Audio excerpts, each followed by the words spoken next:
प्रिय मित्रों, सप्रेम नमस्कार। मैं सर्वदेव सिंह उर्फ डॉक्टर सर्वदेव सिंह आचार्य कलाम, अधिवक्ता हाई कोर्ट इलाहाबाद, दत्तक पुत्र, महामहिम राष्ट्रपति भारत, शोधक एवं प्रशिक्षक, शारीरिक मानसिक योगाभ्यास एवं परिणाम, राष्ट्रीय संयोजक अध्यक्ष, भारतीय इंसाफ पार्टी एस, प्रत्याशी आगामी यूपी बार काउंसिल। मित्रों, वर्तमान समय में हमारे राष्ट्र में रेवड़ी बांटो और वोट बटोरो की राजनीति पे चल पड़ी है,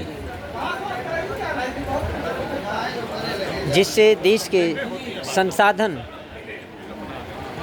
का अपव्यय हो रहा है और जो वेलफेयर स्टेट का दायित्व है उससे डेविएटिंग कार्य किए जा रहे हैं। जैसे सस्ते गल्ले की दुकानों के माध्यम से अनाजों का वितरण, विभिन्न प्रकार के एक गवर्नमेंट के ही यानी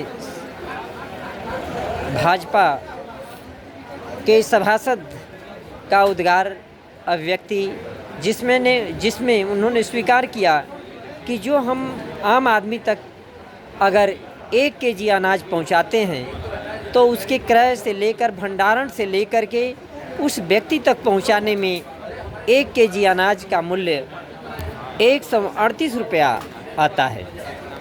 तो भाई, ऐसे अनाजों के वितरण से क्या फ़ायदा है? जो बाज़ार में कितना भी अगर किसानों से डायरेक्ट प्रत्यक्ष रूप से अगर वो व्यक्ति खरीदें तो उससे शायद 1 केजी के जगह 8 केजी अनाज मिल सकता है और गवर्नमेंट उस अपने वितरण प्रणाली के माध्यम से 138 रुपया खर्च करके मात्र 1 केजी उपलब्ध करा रही है। तो ये कैसी वितरण प्रणाली है भाई? और ये क्यों चलाया जा रहा है? तो इसलिए चलाया जा रहा है कि मनमाने तरीके से क्रय किया जा सके, अपने जो चाहते हैं उनको वितरित किया जा सके और 1 के बजाय 100 के बजट बनाए जा सके।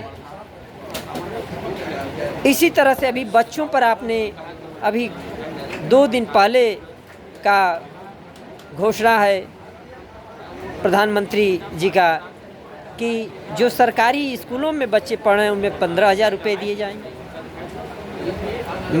मेरा मांग है, बहुत पहले से मैं मांग रखते आ रहा हूँ कि दाखिला के साथ ही बच्चों के दाखिला के साथ ही नियोजन नीति घोषित हो, जीवन सुरक्षा नीति संचित हो, नियोजन नीति घोषित हो। वहीं पर पूरे राष्ट्र में एक समान पाठ्यक्रम के साथ समान पौष्टिक भोजन, पोशाक एवं आवासीय व्यवस्था के तहत पढ़ने लिखने की व्यवस्था हो। देश के सभी बच्चों को एक समान रूप से शिक्षित करने की, उनको पुष्पित पल्वित करने के अवसर मुहैया कराया जाए। लेकिन गवर्नमेंट इसके जगह तो पैसे वितरण करने का इसका क्या मंशा है? तो मंशा ये है कि एक तरफ से देंगे तो दूसरी तरफ से छिनवा लेंगे।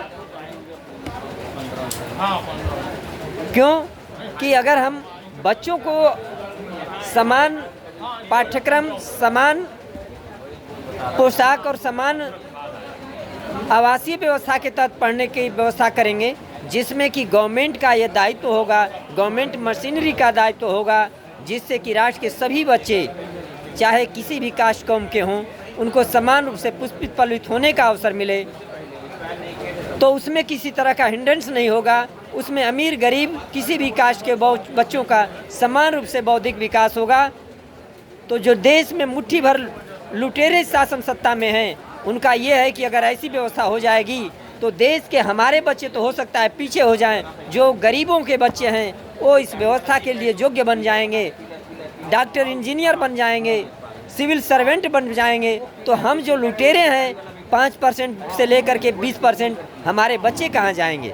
तो इसके लिए क्या गवर्नमेंट ने किया कि पैसे दो, और पैसे देंगे तो गरीबों को किसी भी तरीके से केस मुकदमा थाना पुलिस कोर्ट कचहरी में फंसा करके वो पैसे को निकाल लेंगे फलतः गरीब का बच्चा वो एजुकेशन नहीं प्राप्त कर सकता है, वो गरीबी वो उन्हीं वातावरण में रहेगा, उसका मानसिक विकास नहीं हो सकता है। इस तरह से जो मुट्ठी भर लुटेरे, जो मुट्ठी भर इस शासन व्यवस्था के पार्ट हैं, उन्हीं के बच्चे विभिन्न तरीके से कार्यपालिका, विधायिका, न्यायपालिका के सर्वोच्च शिखर पर बैठेंगे। तो इस मानसिकता का हम, गवर्नमेंट की इस मानसिकता का या किसी भी पार्टी के इस मानसिकता का हम खुल्लम खुल्ला कटु निंदा करते हैं और विरोध करते हैं और मांग करते हैं कि देश के अमीर गरीब किसी भी कास्ट कौम के बच्चे हों, समान पाठ्यक्रम, एक समान संतुलित भोजन, समान पोशाक और समान आवासीय व्यवस्था के तहत पढ़ने लिखने की व्यवस्था नहीं किया जाता है, तो ये हमारे राष्ट्र के नागरिकों के साथ, राष्ट्र के संविधान के साथ धोखाधड़ी है, षड्यंत्र है।